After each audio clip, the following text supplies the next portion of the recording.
Washington Winnenuha Dasari, 16, heard the federal government was about to kill rules that guaranteed an open internet. She contacted her United States representatives for the first time, asking them to stop the action. The Mundelein, ill. High school junior then passed around a link to classmates for a website that automatically placed calls, web comments, and emails to the Federal Communications Commission, the agency that was moving to repeal the so-called net neutrality rules. When the FCC voted last week on the rollback, Ms. Dasari stayed glued to her smartphone for updates while taking her American government class for research, for news, to communicate with friends. The internet is a big part of my life, Ms. Dasari said.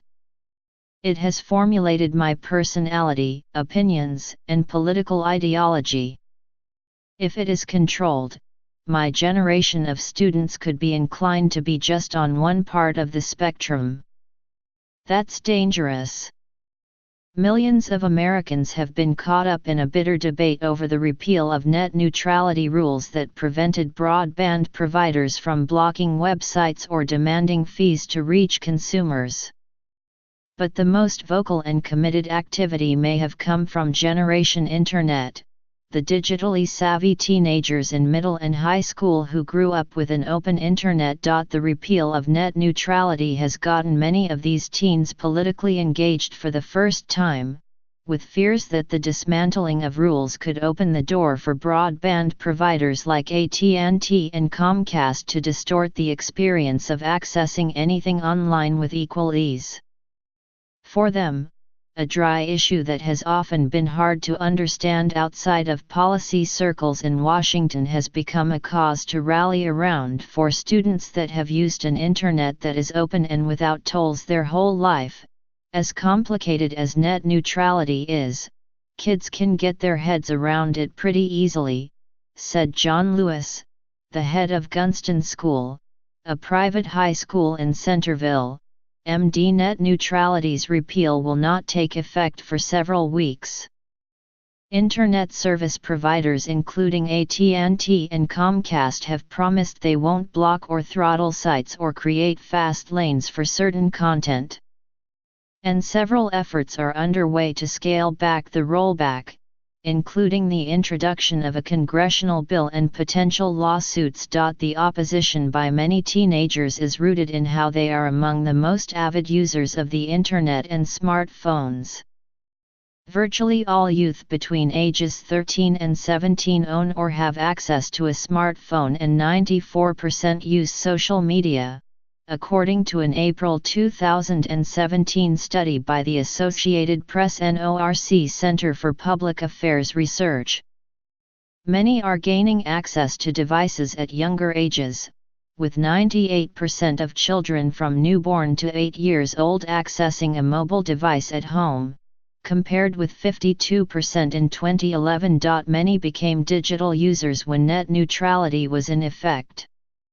Net neutrality has existed in various forms since about 2006, when the FCC first created open internet guidelines for broadband providers known as the 4 Internet Freedoms.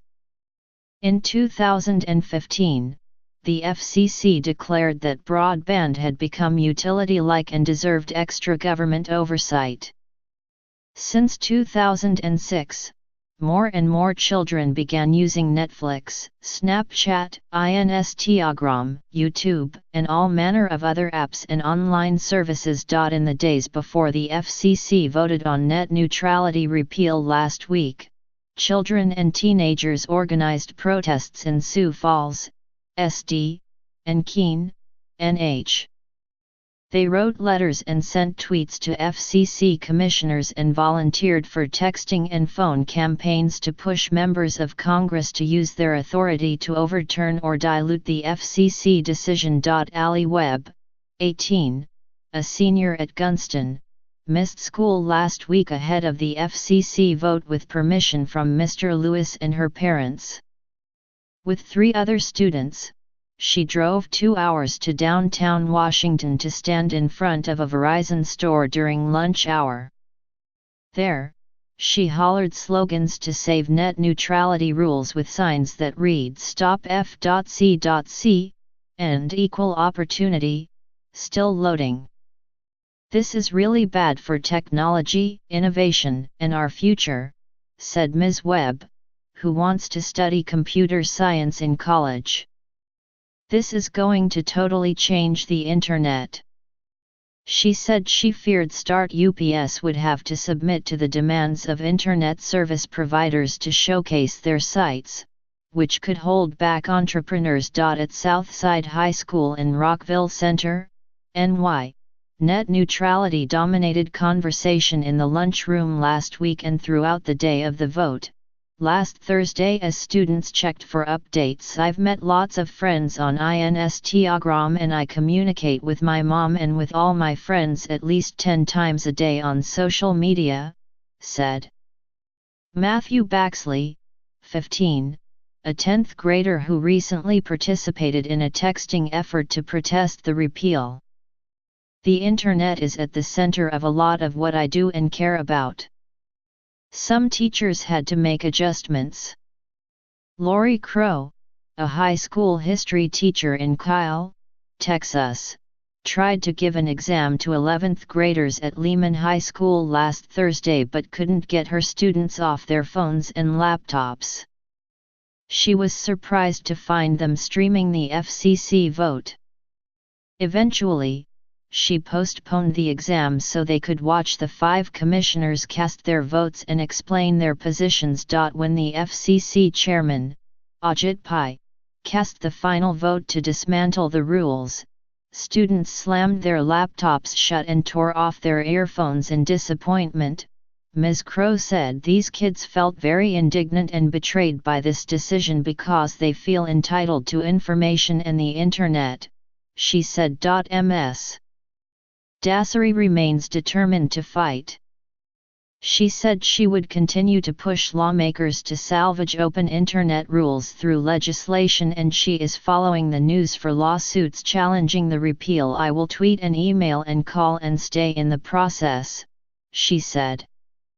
"We have time and we won't go away."